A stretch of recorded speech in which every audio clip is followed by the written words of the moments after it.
on yet. Oh, yeah, it is. Good morning, everyone. If everybody could just find a seat, we'll get started in a minute. Oh, wow, this is really quite a responsive crowd. Excellent. My name is Holly Light. I'm the Executive Director of Madison Square Park Conservancy, and we are thrilled to welcome you to our annual Public Art Symposium, Abstracting Public Art. We are particularly thrilled. This is our first Public Art Symposium with our new Martin Friedman Chief Curator, Denise Marconish, which is super exciting. We welcome Denise. And I'm particularly grateful to Tierra Liaovu, who really put this whole thing together when we were in between curators, and she just kept the trains running, and she's an amazing, our assistant curator, so very big thanks to her as well. I'd like to also recognize I think it's only two of our trustees who are here, Bill Lukashak and Leo Villarreal, who's our newest board member and also an alumni artist from the park. So happy to have both of them here as well. As many of you know, Madison Square Park receives no funding from the city. We are one of the only, if not the only, totally privately funded public parks. So all of the work we do, both just in maintaining one of New York's premier parks, but also, of course, in commissioning public art, is thanks to the generosity of our friends and neighbors and many of you who have donated to the public art program and to the park. So thank you for making everything we do in the park possible, including today. And I want to especially thank Larry Bell, whose incredible exhibition is in the park now. And if you haven't seen it yet, hopefully today will inspire you to go straight from here down 23rd Street to see it. And so without further ado, we will get this started, and I'd like to introduce Denise.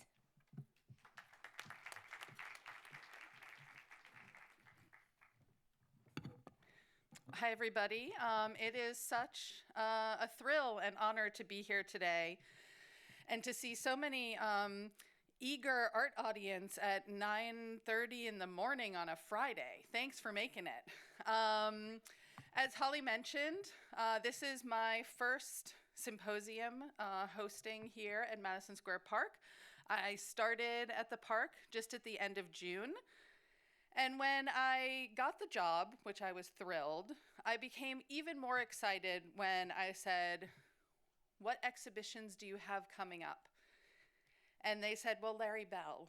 And I have to thank my predecessor, Brooke Kamen-Rappaport, who unfortunately could not be here today and built such an incredible program at the park for more than a decade, for making the inspired choice of Larry and for giving me the honor to be able to work with him for the last few months and his team in Taos and his galleries, Hauser and Wirth and Anthony Meyer Fine Arts. It has been such an honor to cite these works, to see them play in the park with the elements, with people, with each other. It's been amazing to get to know Larry and to see him delight over just seeing his work anew after decades of making these pieces. So I feel really honored to be able to work on that show and to have this symposium, which really is inspired by his work. We're going to have a keynote and a discussion with Larry, and then two panels today with incredible artists, all of whom are thinking about abstraction, light, luminosity, things that really are important elements in Larry's work. But everybody approaching it in entirely new ways. I also want to say that this annual symposium, which I have been aware of for years, and luckily this is the first one I could make it to. My previous job at Mass MoCA always aligned with something else happening there. And I just have to say, being able to gather and talk about art and public art in this current moment where everything is always at threat, it is heartening to see so many people who want to have these discussions with us. So I thank you all for being here. And then last but certainly not least, I have to thank, Holly already did it, I have to thank Tiara, who has been a rock star. Her and also our colleague Tom in our arts department, you know, had quite a gap between when Brooke left and when I could start. And they held everything together. And for Tiara, that meant organizing this whole symposium. I really came in at the end as an interloper to say, oh, we could ask this person, what about this person? But Tiara had this whole thing on lock and did it so thoughtfully and so beautifully. So, you know, so much of what's going to happen here today is because of her brain. So thank you. And then I also want to thank our sponsors, the Henry Luce Foundation, who have been sponsoring this symposium. So thank you for allowing this kind of conversation to happen. So I'm going to turn it over now to Tiara.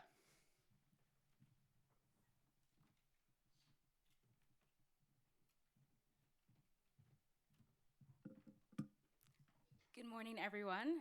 As both Holly and Denise have shared, I'm Tiara Lobu, Assistant Curator at Madison Square Park. Before I kind of get into framing the symposium and what we'll be discussing today, I wanted to share about a 5-minute video of Larry's exhibition in the park. So just for those who haven't been able to see it, hopefully this will encourage you too.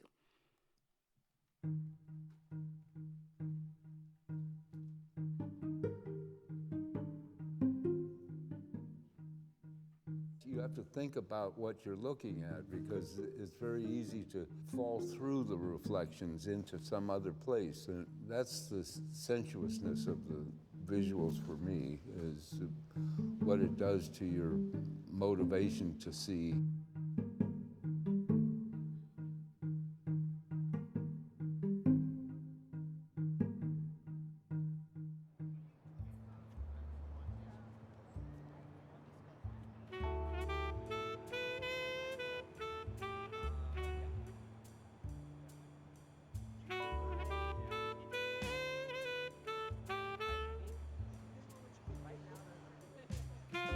Well, I really enjoyed the opportunity to sit in Madison Square Park and see all the activities that the pieces celebrate with the reflection and transmission and absorption of the light, which is what glass does, is kind of a mini performance. The people that walked by became part of the movement of the soup of the vision. The unexpected visuals are part of the charm of working, and I like that. It's one of my forms of amusement.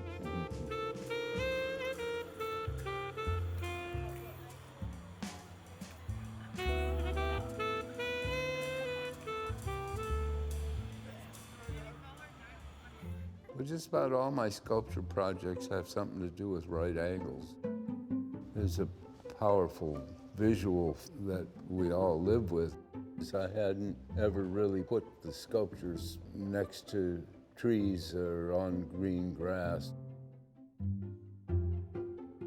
Oh, it was a complete epiphany for me. I was delighted with the way the work interacted with the sky and the clouds and the birds and the squirrels, the wonderful trees, and the trees have limbs and leaves and all kinds of animated forces. The breeze moves the leaves and moves the branches, and that reflects in the pieces, and the pieces are stationary, but the light is moving in very magical ways.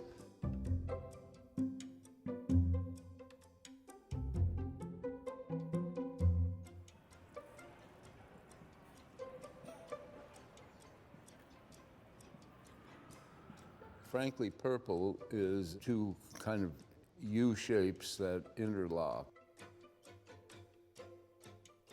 One of the parts is this violet color that reflects in the other panels, and it does some magical stuff that if one stands in front of it and your vision lines up the edges of the vertical panels with the structure itself, you have these bars that appear. When you move off axis of 90 degrees, the bars change and the positions change and the reflections change.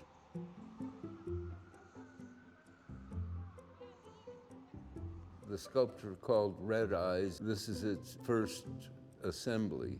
We were planning to do something else originally with that structure, and it didn't work out. I didn't know what was going to happen with it, and I liked it very much. The strength of the piece and the purity of the color worked very well just by itself. 4th of July, Venice fog. The light is diffused, the shapes are very geometric and tight, right angles, squares, and so on, that show up in this misty white fog kind of feeling. The color of the reflected light and the color of the transmitted light get very close to each other, and there's a ghostly form that suggests a structure inside that you can see. And it moves as the sun moves or as the earth turns and we move around it and so on. Those relationships change. I like the feeling of being surprised at something that I've done that does something that I wasn't expecting it to do.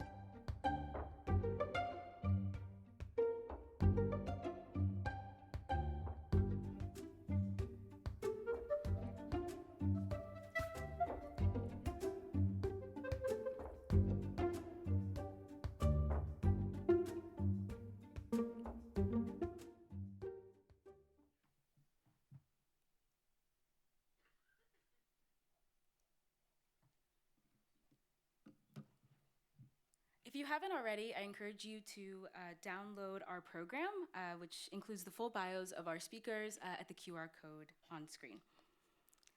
But just to echo my colleagues earlier, it's been such a pleasure to work on this project with Larry, as well as to see the legacy of the public art program at the Conservancy, which is now entering into its third decade, or second decade. Am I saying that right? I'm kind of looking to Holly. Third, correct, 20 years. But you know, over the last 2 decades, the Conservancy has invited artists to envision the park as an extension of their practice.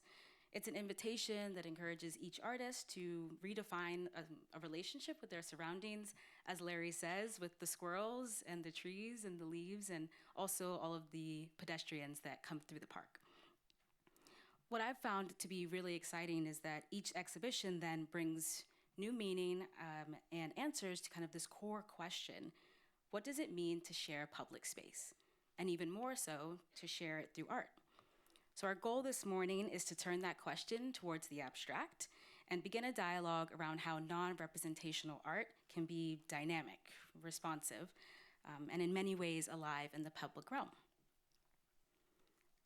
So what better way to begin as we're thinking about Larry's work than to kind of see that trajectory in his own practice from the 1960s to now with our keynote presentation, The Lives of Public Forms, Larry Bell and the Art of Refraction.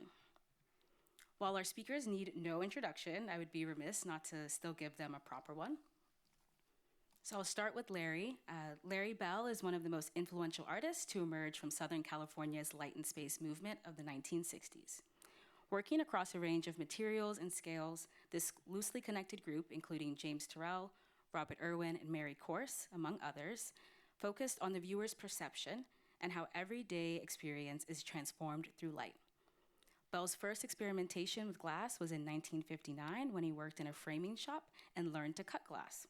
He moved from Los Angeles to Taos, New Mexico, where he continues to live and work in 1973. James Merle Thomas is an art historian and curator whose work explores the intersections of aesthetics, technology, and politics in modern and contemporary art. His scholarship on artists such as Larry Bell, Robert Irwin, and Maria Nordman traces how themes of perception, space, and environment shaped abstraction in the 1960s and 70s, especially as their practices intersected with questions of architecture and the built environment. Before holding faculty positions at the University of Southern California and Temple University, Thomas served on curatorial leadership teams for major international exhibitions. He is currently Deputy Director of the Helen Frankenthaler Foundation. So following James's keynote, he and Larry will be in conversation. So without further ado, please join me in welcoming James to the stage.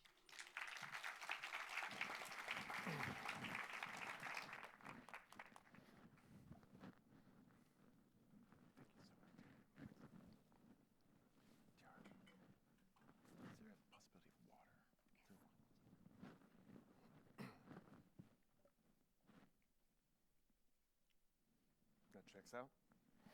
Can everyone hear me okay? Great.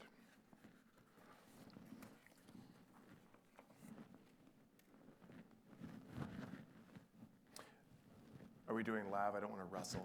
Just want to make sure. Okay. Ah, that's much better. Thank you. Thank you all for joining me. As Tara mentioned, I'm James Merle Thomas. I'm the Deputy Director of the Helen Frankenthaler Foundation. I'm currently delighted to serve also on the advisory committee for the Conservancy. But the real lift is getting me to come talk before noon. So I'm also appreciative to all of you for coming out.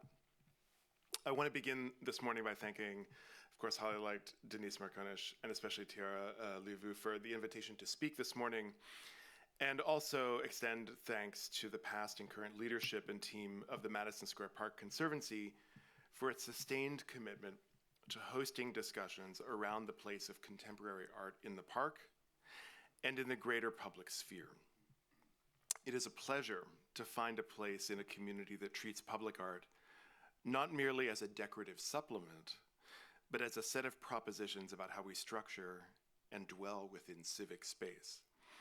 On a personal note, I'll add that our offices are on West 26th Street, and I would say at least once a week I find myself wandering over to the park and enjoying the rhythms of this space. And so it's really formed a part of my daily existence here in the city. And I think it's a testament to the vitality of this program now well into, as we note, now starting its third decade, that it has continually kind of activated the space of the city through groundbreaking and innovative installations. And of course, Larry's work feels like a perfect moment to gather and think about this question of abstraction. We'll get back to the squirrels. I also, on a slightly autobiographical note, I just want to flag that I came to first meet Larry now some 15 plus years ago, when at the time I was living in California and completing then a doctoral dissertation on California minimalism, really at the moment whenever it was due for a kind of critical reassessment.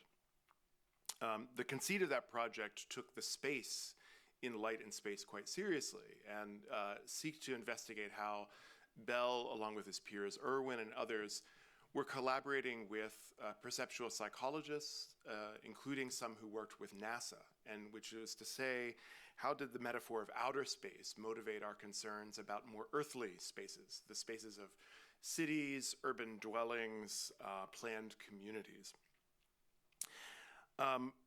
What I want to consider today, apropos the theme of the symposium, is how abstract form becomes public form.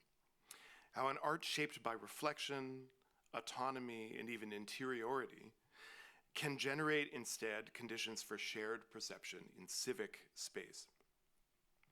In Bell's work, I would argue that this hinges on refraction. Not the return of an image, like a mirror only, but the bending of a field, the subtle reorientation of how bodies register themselves in relationship to others. Refraction names an ethics of public experience grounded in contingency and what I would argue is co-presence, being real with those around you. And what I'll talk about this morning is how Bell's trajectory, whether in his earliest cube constructions or whether in his expansive standing walls that follow, Abstraction becomes a way to structure public life while approaching the charged terrain of words central to our current moment, the monument, from a more oblique and atmospheric angle. What I'm proposing is that public art can operate not by declaring fixed meaning, but by altering how this meaning becomes felt in our world. And the shorthand of what I'm talking about is, I think, very accessible in thinking about the pristine quality of these cubes, which in a lot of ways carry their own kind of atmosphere and appear to us as a kind of object, to a scale that becomes, and I think this is a word that we can talk about throughout this morning, is this idea of an environmental artwork.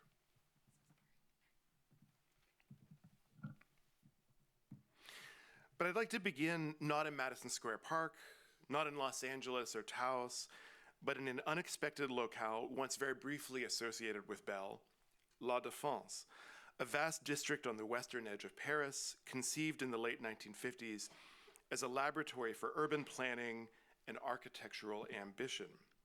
A 1,000-acre expanse of skyscrapers and plazas, where barely 20 years later, the promises of a post-war modernization were already strained. Envisioned as a model for efficient modern life and architectural coherence, La Défense had acquired a different reputation by the early 1970s. Partially empty skyscrapers and an anonymous atmosphere. If you've ever seen films by Godard or Eric Romer, these should be familiar to you. They began to symbolize the paradox of late modernity. The district had devolved into an environment whose formal rigor rarely translated into the textured, incidental life of the city it was intended to animate. Enter public art. In 1974, the district's central planning agency launched Projet pour la Défense, inviting a number of notorious and very influential artists from the moment, Daniel Beren, Richard Serra, Carl Andre, Giovanni Anselmo, Yannis Cornelis, Ed Ruscha, and Larry Bell, to propose interventions for its public space, hoping for a defining artistic form that might lend coherence and symbolic presence to an austere and somewhat unactivated environment. Bell smelled a trap. Bell discerned a more fundamental issue. He later remarked that he wasn't, quote, into making decorative sculpture for La Défense, noting instead the area's lack of the incidental and unexpected, a structural emptiness masked the district's monumental scale. Its towers and plazas offered, in his own words, a sense of isolation without any of the mystery or the dream.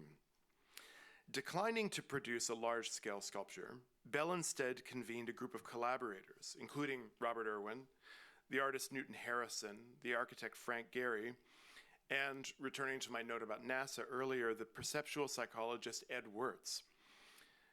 They asked collectively how the district might become habitable in the first place, how it might generate interaction, experience, and how perceptual choice might be part of the equation rather than architectural spectacle.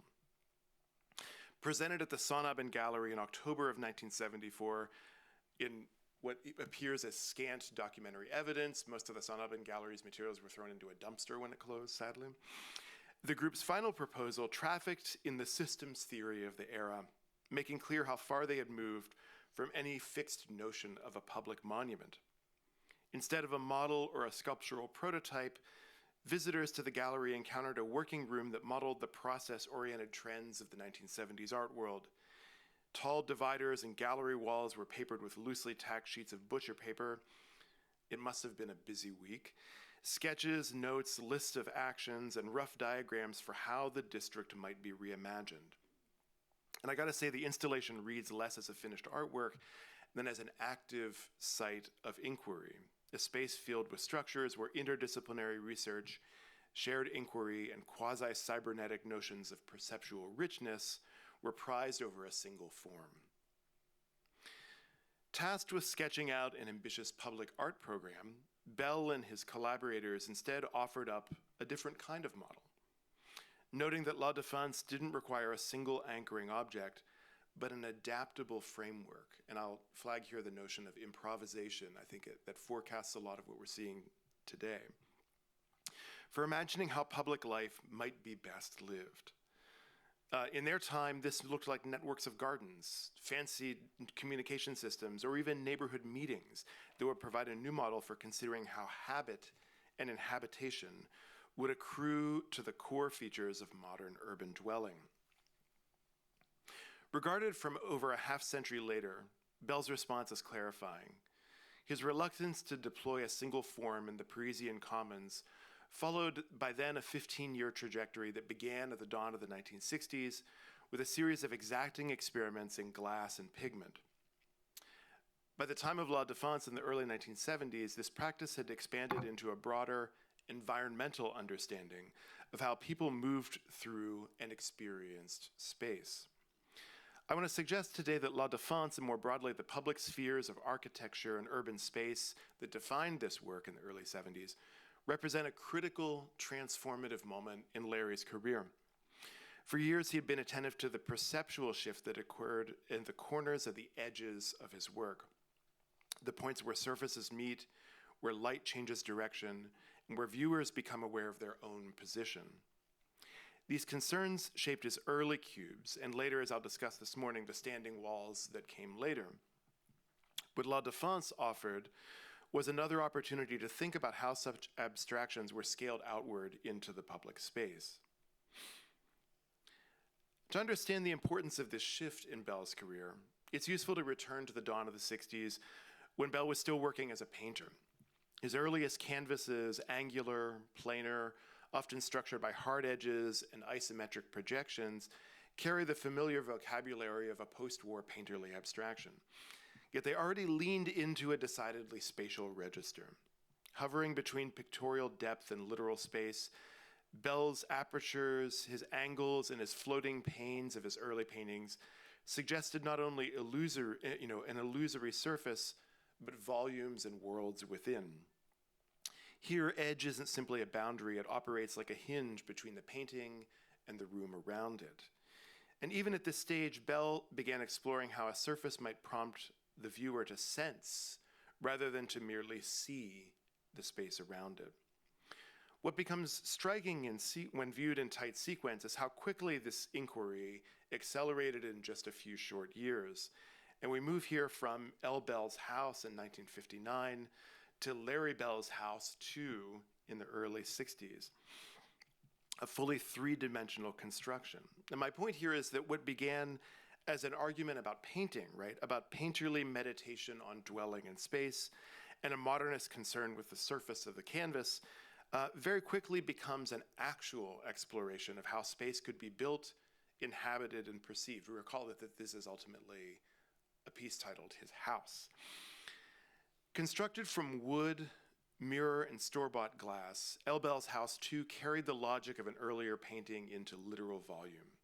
Planes that floated within the canvas now met at the corners. Edges redirect our attention to organize our relationship to the room around it. Light enters the structure, reflects across its surfaces, and folds fragments of the surrounding environment back into the work itself. I think the importance of the subject and how we perceive this space is made all the more literal when we think about the many photographs of Bell reflected and refracted in the works already at this time. House 2 doesn't yet resemble the iconic glass cubes that would follow, but it quietly sets their terms, demonstrating that Bell's interest was never solely in the form, but rather in how the forms structure our experience of the world. House 2 creates a precise situation, one in which perception is nudged and made newly contingent. It is here, in a compact little box, barely 2 feet across, that Bell first articulated the question that will guide the rest of his career, how an artwork becomes something that one inhabits rather than merely looks at. By the mid-60s, and by the time that Bell's works were prominently, explicitly figuring into a broader debate around minimalism and the stakes of an object-focused discourse in contemporary art, the compact scale of House 2 could no longer sustain the questions he was asking. These were questions less about how space could be pictured than rather how they might be inhabited perceptually. Bell's novel use of vacuum deposition, which allowed thin metallic films to be bonded directly onto sheets of glass, opened the problem up. Coated glass no longer behaved like a painted plane or a mirror tacked onto a support, but instead behaved like an active membrane. And the sense of activation and animation, I think, is one we need to think carefully about. Out of this shift come the glass cubes, flourishing in the mid-60s, which gathered the concerns of the early paintings and constructions into a single concentrated form. These vacuum cubes are often photographed as self-contained objects, but I think, as many of us know, to experience in them in real time is to realize that their self-containment is something of a fiction. Rather, they hold a small volume of the world around them while drawing the environment into their surroundings. Approach one, and you don't simply see a cube. You see your own image drifting across a bronze or gray plane, another viewer taking shape in a neighboring facet, fragments of the room sutured together at the corners. These reflections slip, overlap, and fall in and out of alignment as you move. And I think, crucially, you can't stand in one place and understand the work. No single vantage point delivers the work in full, but instead you're rewarded through a sequence of partial views. You have to walk around it to really fully experience the work. What appears then, at first glance, to be a kind of hermetically sealed object reveals itself to be what I would describe as a finely tuned device for making perception social. Your experience of the work is inseparable from the presence and the movement and the disappearance of others within its orbit. And my point here is that as Bell works through these cubes in the mid-60s and ultimately into the very largest forms of these cubes in the late 60s, the so-called terminal series, they kind of swell beyond what they could really do. And it's kind of an inevitable step to scaling outward into a much larger scale. As Bell approached the physical limits of these cubes in the late 60s, he began working at a scale that the earlier works had only implied. Commissioning a walk-in vacuum chamber that could accommodate architectural sheets of glass, Bell began casting panels 6 feet long, between 6 and 8 feet high, and up to half an inch thick. Their beveled edges allowed them to meet in a range of perpendicular and parallel alignments. And beginning in the late 60s and squarely through the early 70s, Bell produced increasingly complex installations of these elements, adjusting their number and configuration according to site. Where the cubes used surface, edge, and corner to simply imply a volume, Bell's standing walls dispensed with the implication, opening outward, situating the viewer at the cusp of sculpture and architecture. First shown in 1968 as single or doubled zigzag formations running through the center of a gallery, Bell's standing walls revealed the truly environmental implications of the work. The glass absorbed and amplified adjacent color and available wavelengths of light, and each panel functioned as a receptive surface whose behavior changed with movement, light, and orientation. I think it's notable that contemporary accounts underscored that this shift reoriented the expectations of Bell's work. Viewers accustomed to the cubic format found the walls disorienting, even demanding.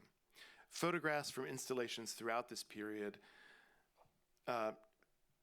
show visitors pausing, checking their reflections, peering through angled planes at one another, tracking the points at which bodies disappeared and reappeared. The works generated a fundamentally relational experience. And by 1972, and following an expansive installation at the Pasadena Museum of Art, Bell began to reassess what it meant to realize work at this scale. He understood that the environmental logic guiding these walls required a different framework and ongoing adjustment. The works demanded a kind of institutional partner, and they demanded his ongoing presence. And so for a period after many of these installations, Bell toyed with, and at times even insisted on, the ability to recombine the panels into new configurations, what he once termed as staying close to the piece. And he reworked its forms as the conditions shifted. This reconsideration of context coincided with the creation of his most ambitious environment to date, the iceberg and its shadow, seen here in various installations between 1974 and 1976.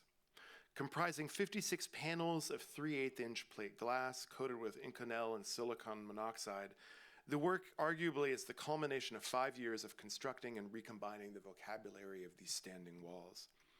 Produced with the support of various institutions at MIT, including the LIST Visual Arts Center, Iceberg extended the logic of the walls into a serpentine form that rephrased its surroundings with precision. Photographs of the work, installed at the Federal Reserve or in subsequent venues, I love this photograph here where it's in dialogue with a wonderful piece by Frank Stella, shows how the panels gather and redistribute the environment. Reflections accumulate across multiple planes, shadows lengthened into tinted gradients, spatial intervals compress and open with a slight change in one's position. And yet, at precisely the moment that he achieved this environmental scale, Bell began to question the assumption that such works should be deployed uncritically in institutional or even civic settings. The iceberg and its shadow brought the environmental consequences of the standing walls into full view, and it also made clear that the conditions under which such works were situated were inseparable from their perceptual implications. The problems that the cubes had opened, perception, awareness, adjacency, refraction, were now bound up with questions of context, public experience, and the spatial terms through which artworks shape and are shaped by their environments. I want to propose that Bell's resistance to making that sculpture for La Défense in 1974 is understood best as occurring at exactly the same moment when this crux was happening with the standing walls. By 1974, and as Bell turned from Los Angeles to Taos, he had already moved past the notion of sculpture as a fixed declarative object. His work had become truly environmental. And at the very moment he declined to deploy a single form into the Parisian commons, he was simultaneously deploying the largest and most ambitious articulation of his glass environments. Crucially, these projects both rejected the presumption that public form must be singular or self-contained. Rather, they proposed a different logic of publicness, one grounded in shifting orientation, embodied movement, and the coexistence of multiple vantage points. The question Bell confronted in Paris and with these works, how an environment might sustain perception rather than stage a predetermined encounter, is the same question he was working out in Iceberg. How to build conditions in which public experience becomes something negotiated, refracted, and contingent, or, to use the vocabulary of the installation in the park now, improvised. What comes into focus here is what I would argue is a refractive model of public experience rather than a merely reflective. Reflection returns our image to us. We see ourselves. Refraction alters the conditions of seeing altogether. It bends trajectories. It redistributes attention. And it makes perception contingent upon where we stand and how we move in relationship to those around us. Refraction names a publicness, not organized by clarity or declaration, but around a vibe, around an orientation, and how one registers oneself in relationship to a changing world. Bell's work, this is always embodied in it, right? His panels are calibrated to the body, the span of an arm, one's reach, the height he could jump, and that bodily logic persists in the works we encounter today in Madison Square Park. In public space, such a calibration becomes inherently civic. The surfaces absorb the passing life of the city, the refracting leaves, the weather, the shadows, the children, the dog parks. If you're no stranger to the park, you know that there are 2 dog parks. Commuters, all of them appearing and disappearing across the plains. These incidental elements do not interrupt the work, rather they complete it. And they reveal a choreography, an improvisational space that contains and both produces our world. Bell himself has long refused to theorize these effects, and I respect what he says, let the works be what they are, right? But what I want to argue this morning is that refusal is not a void, it's not an abdication. Rather, it signals a commitment to improvisation, a way of being in the world that isn't grounded in asserting something, but in heightening one's attention to the contingencies that shape that very world. This is why Bell's returned to these large-scale outdoor installations, beginning, in fact, sometime around 2015 and culminating now here with this beautiful installation in the park, feels so striking to me. It is not a revival of early forms, but the resumption of an inquiry that Bell has consistently mined for decades. These recent works clarify what was at stake all along, how abstraction can function as a public instrument, not by representing a message, but by structuring the conditions through which we perceive the world. They do not monumentalize, they open up. They do not prescribe meaning, rather they allow it to arise through the shared fact of being in the world together. I was delighted when Denise and Tiara shared this photo with me, which, as you know, captures one of the most iconic monuments established in Madison Square Park. And this work for me really kind of unlocked a number of things, and I want to get to this in our conversation, specifically about the way that Larry talked about red eyes finally kind of working in the park. And I sat with this image for a very long time because I think it speaks to something of our moment right now. And I'm struck by the contemporaneity of one of the most beautiful, sensuous art installations on view in the city right now, happening at the same time that there's an enormous show that just opened in Los Angeles, arguably one of the most important shows of the decade, Monuments, which reckons with public art in a decidedly different register. We are living in a moment when public art is routinely asked to bear weight, to signal ideology, to index history, to resolve contested narratives in visible form. These demands arise from very real pressures. Public space is anything but neutral. But if public art becomes only a vehicle for legibility, we risk narrowing its capacity to those functions alone. Bell's work points us elsewhere. It metabolizes the history it inherits, and I think this image does such a good job of distilling that idea. It also engages with modernist autonomy, minimalist embodiment, the critique of sight, even the charged legacy of monumentality itself, without becoming overdetermined by any single one of these movements or themes. Instead, Bell's works offer a fixed answer to what public art should, quote, stand for, turning our attention to how a public artwork structures the conditions under which we experience, and in turn, how that experience becomes shared among us. His installations work refractively. They bend but do not prescribe the field in which we reside. They make perception contingent, relational, negotiated. Amidst a moment when the debate around public expression is increasingly attenuated by visibility, the attention economy, and symbolic resolution, such public forms remind us that agency can emerge through ambiguity, orientation, even the poetic, and the subtle recognition of others in that same shifting field. They propose that abstraction's public role is not to clarify meaning, but to make meaning's emergence perceptible, to cultivate the fragile, flickering sense of self and co-presence that public life depends upon. Seen in this light, Bell's works return to the outdoor realm, not in a retrospective way, but in what I would describe as a kind of diagnostic.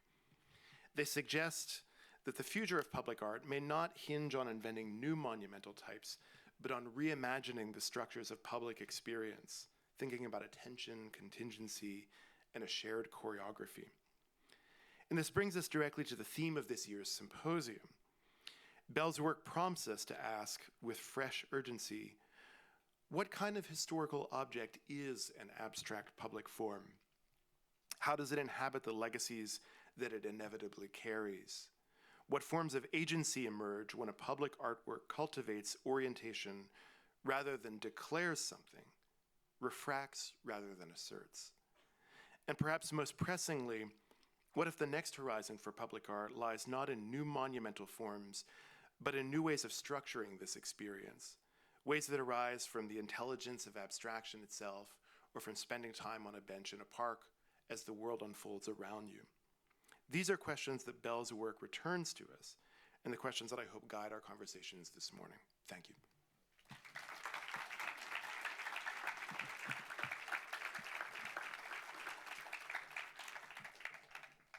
in addition to being summoned to speak before noon, I'm also delighted to be tasked with being in conversation with Larry. And what I do want to underscore, and if anyone spent any time with Larry, this is going to be a very different tone, and I'm delighted that we get to have kind of two voices this morning. You know, one much more conversational that grounds us in the work and Larry's own experience of the park, which I think is very much in contrast to the history that I just outlined this morning.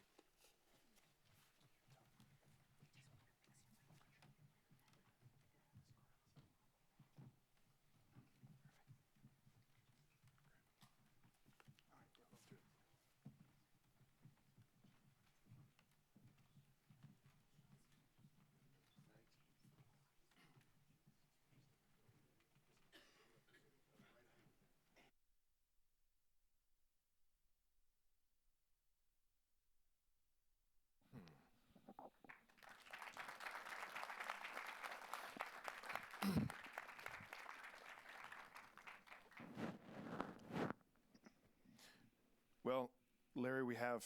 I didn't know I did all that. Larry, we've got a table full of a lot of water to consume in the next 35 minutes or so. Well, Larry, first, thank you so much for joining us. I know that this has, in the past months, been... you know, I'm thinking about your own words. It's been a bit of a revelatory experience. You've been back to Manhattan. You realized the show here in the park. You simultaneously realized the project at the Judd Foundation. And if I may, it's felt like it's been a little bit of a lure. You know, sometimes artists go do a project and they dip in and they dip out. And here you are talking about spending a lot of time in the park and really enjoying the work. And I want to actually just kind of hear more about the work in your own words. And I wanted to begin this morning with this idea of improvisation and how, like, I want you to kind of talk a little bit about what that word means for you and how that feels to kind of like motivate what's going on in the park right now. What's improvised? What's improvised about it?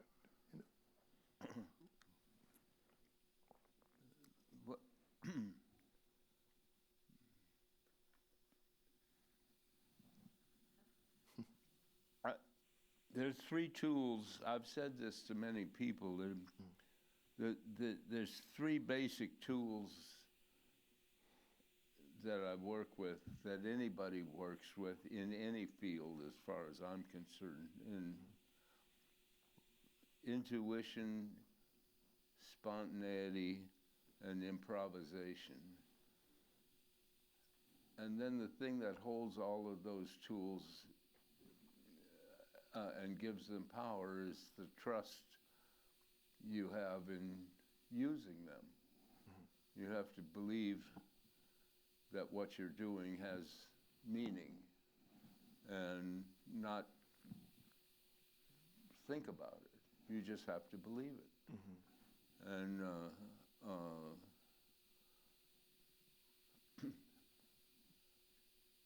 that's the best answer I can give you to your question. Well, I want to use, when we spoke at the opening a few weeks ago, you said something it really stuck with me. You talked about, you were talking a little bit about the paperworks at the Judd Foundation, but I think this holds true to all the works.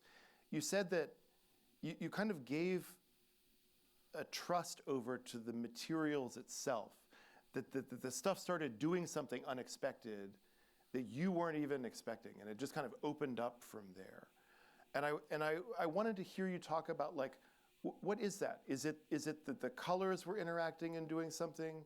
I wanted to drill down on what the material, whether it was the glass or the pigment, was doing that surprised you so much. Like, what has that felt like recently? Well, it's the feeling of the sensuousness of doing things, you know, doing something with your hands. Mm-hmm. And I'm totally addicted to my studio activities. That's all I do, and it gives me satisfaction, even if the work itself seems to fall short of what could be done, and I didn't do it. But the potential was there, and so there's always the potential that it's going to evolve into something that is spiritually kind to me.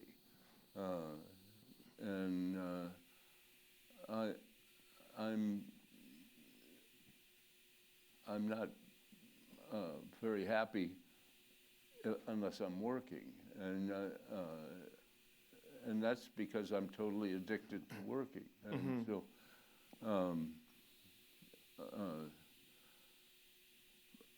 the way that body of work that you mentioned, that's at the Judd Foundation, developed after my maid of 50-some years died from lung cancer. She never smoked a day in her life, and she was misdiagnosed, and they said maybe she had pneumonia. She had stage 4 lung cancer, and when she perished, it was by her own choice. It was tough. She didn't want to be in that, and she chose to go into hospice and check out. And I had met and been in classes with Janet. I had known her, and I mourn her passing so much. I'm so sorry for your loss in that context, Larry. And I'm also struck by how you said that you started to find yourself in the work with those pieces. Well, I couldn't do much of anything for a couple of months. I just felt totally lost. And it's strange, when you're completely lost, time collapses. And you don't know how lost you are. And finally, there was a physical, I was in a kind of pain that I'd never felt before, and the only way I could think of aspirins didn't help, okay? And I had to go back to work. I had to do something. Well, prior to this event, I had been building an inventory of materials to improvise a new series of collages. I like working with collages because the sensuousness of toting big pieces of glass around sort of wore off To say the least. as I got older. And so, anyways, when I was able to push myself back into the studio and start using some of these art supplies that I had been making for myself to use to do that, we spent about 6 months just making up a big pile of stuff to make collages with. And I want to ask you, I know that the same way that the glass can be coated and put in the vacuum tank, the paper can also be put in. yeah, But when you're doing that work with paper, does it have a different quality for you does it feel more like it doesn't weigh anything. That's for sure. Does it feel more like drawing or sketching? And if you drop it, it won't cut your foot off. And you can work in sandals, right? Yeah. Exactly. Yeah. Right. Does it is it more like when you're doing those works on paper? Is it like drawing and noodling or riffing? Is it like, let's try this? I mean, it probably has a different feeling just in the way that you actually work at a table with that Well, the collages are made up of layers of things. There's many layers. Some of the pieces in that the Judd Foundation may have as many as 100 layers of things, but the layers are exquisitely thin. And the interesting thing about the vacuum business, I like the vacuum technique because you can make incredibly thin layers do so many very strong things. And one of those things is capture light and freeze it. And so I make up components that I can stack up that transmit, reflect, and absorb light. And they're done all spontaneously. Each of these layers, the layers are roughly 40 by 60 inches, and but very thin. And I use a thermosetting film, something that liquefies under heat, and I coat that with incredibly thin films that do things with the light. When I put them in a laminating press that heats up, those films liquefy, so they get even thinner. Yeah, and that's how I can say there's 100 layers there when there appears to be nothing there. But the layers are, if anybody's ever been to a gas station and seen a little gasoline on a puddle of water, It's like film. the rainbow colors that you see are thin films of a material that is interfering with the light reflected off the water. That's why you see the different colors. The thickness of the gasoline varies, and depending on the thickness determines which wavelength in the visible spectrum you see. Well, the coating technique allows me to create films that thin as a layer of gasoline on a puddle of water, except I put it on a piece of paper or a piece of mylar or a piece of laminate film. And those things are what layer the collages. And when I put them in the vacuum press, which is simply a mount of something like a dry mount machine. Industrially, the presses are used to mount photographs and posters and things like that. Well, I use that tool to affix these layers that I have prepared to each other and to a substrate. In most cases, it's a canvas.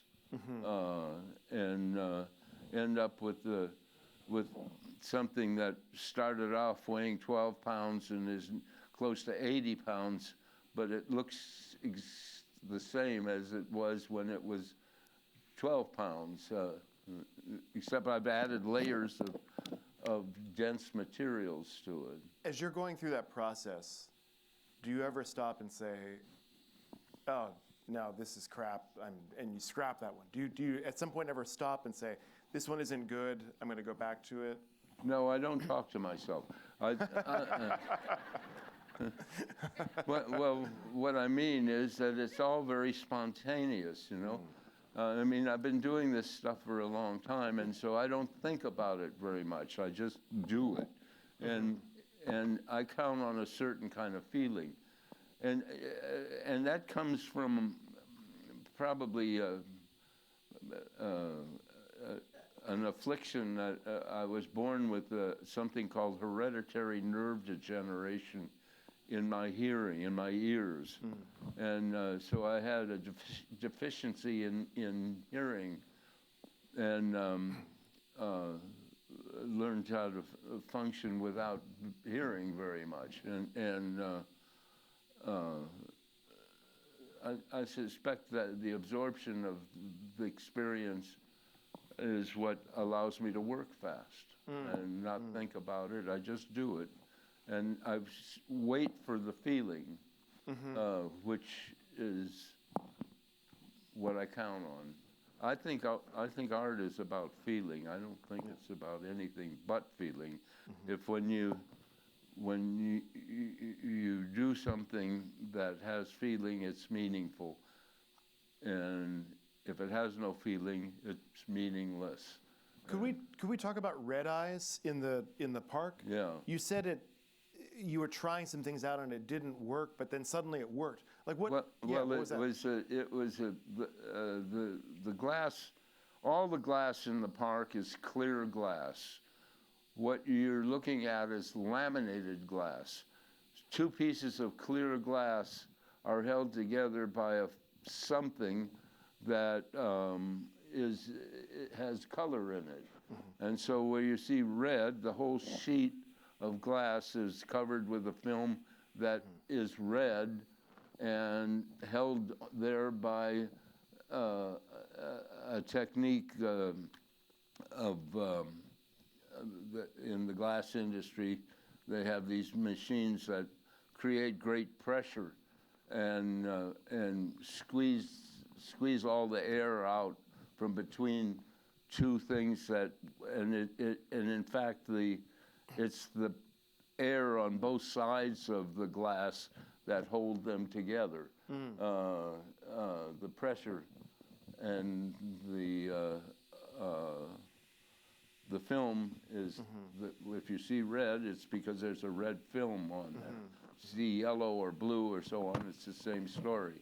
And the white kind of frosty thing is a diffusion, a diffuse film that the company makes, and I can order up what I want, and they'll stack these things and make the glass the color I wanted. And you said that red eyes for a while wasn't working. Yeah. I made it with the intention of coating it in my vacuum system, so that it transmitted red but reflected blue.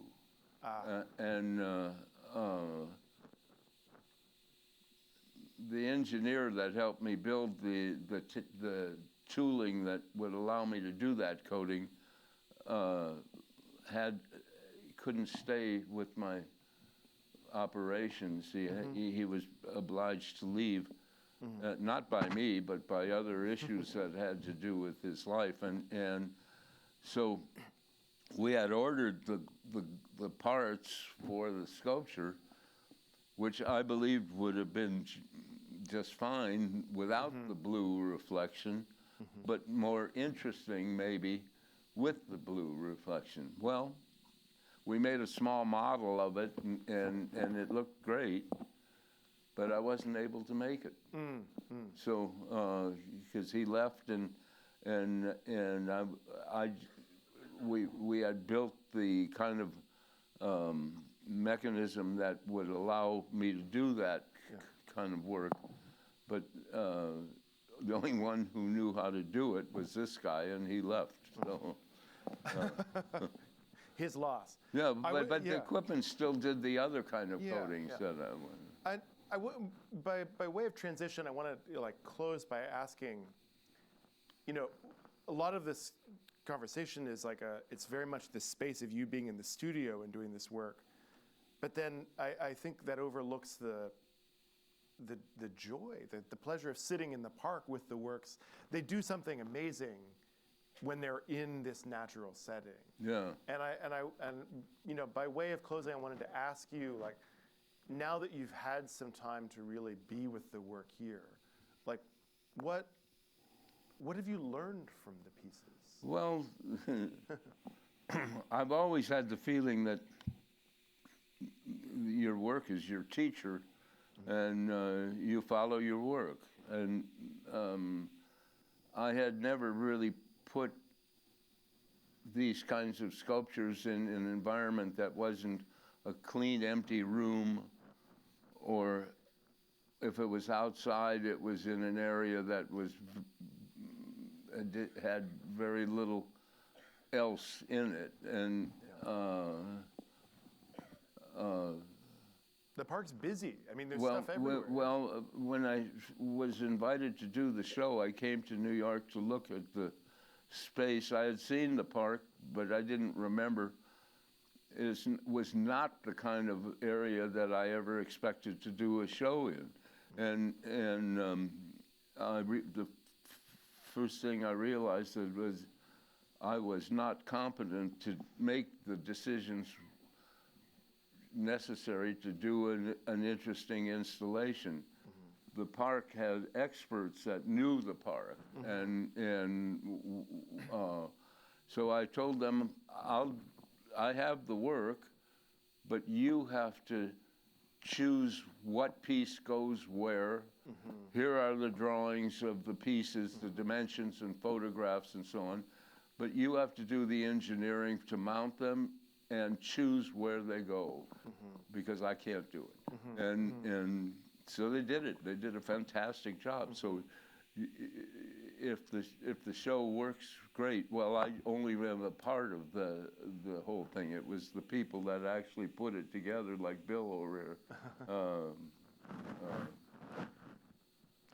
Well, I think Yeah.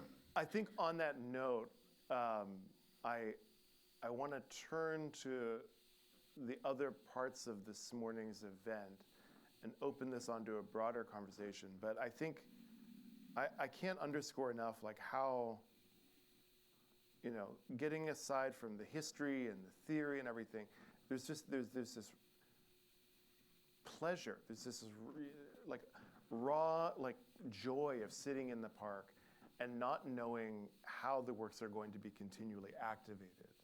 And that to me has been such a central part of experiencing these works right now. Well, I'm glad you feel that way, because I think New York is a real happy place, and I think it wants to have happy things around. And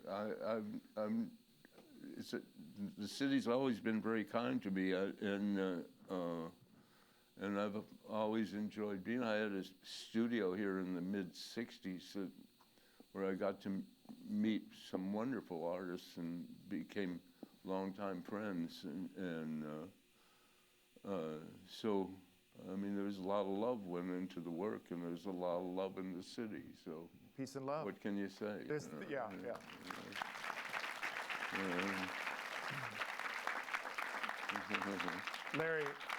Larry, it's such a joy to have you in New York. Thank you. Among the artists and friends and spaces that you cherish. Thank you so much for joining us. You're very welcome, and thank you all very much.